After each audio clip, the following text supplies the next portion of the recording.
বাংলাদেশের ক্রিকেটাররা বিশ্বকাপ খেলতে না পারলেও বিসিবি থেকে বড় খুশির সংবাদ পাচ্ছে। নতুন বছরে ফের ক্রিকেটারদের বেতন বৃদ্ধির গুঞ্জন উঠেছে। প্রতি বছরের শুরুতে জাতীয় দলের চুক্তিতে থাকা ক্রিকেটারদের তালিকা প্রকাশ করে থাকে বাংলাদেশ ক্রিকেট বোর্ড। চলতি বছরের জন্য এখনও চুক্তির আওতায় থাকা ক্রিকেটারদের তালিকা প্রকাশিত হয়নি, তবে কেন্দ্রীয় চুক্তির নতুন তালিকা প্রস্তুতের কাজ প্রায় শেষ। এখন কেবল আনুষ্ঠানিক ঘোষণা বাকি।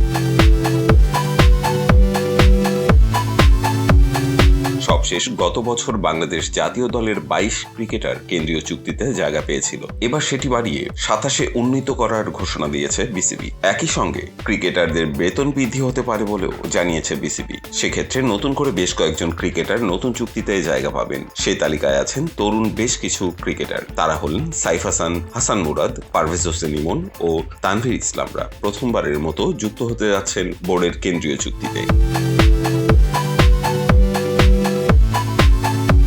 বিসিবির সূত্র অনুযায়ী নতুন বছরের 1 জানুয়ারি থেকে 31 ডিসেম্বর পর্যন্ত কার্যকর থাকবে এই চুক্তি। এদিকে এবারের 3 ফরম্যাটের জন্য চুক্তিতে থাকছেন না তাসকিন আহমেদ, কারণ তিনি টেস্ট বাদে বাকি 2টি ফরম্যাটে জাতীয় দলের জার্সিতে খেলছেন। সব ফরম্যাটের চুক্তিতে দেখা যেতে পারে কেবল টেস্ট অধিনায়ক নাজমুল হোসেন শান্তকে। এবারের চুক্তিতেও নেই নুরুল হাসান সোহান। এদিকে গেল বছর বেতন বাড়লেও এবার আগের বেতন অনুযায়ী ক্রিকেটাররা চুক্তিতে অন্তর্ভুক্ত হবে।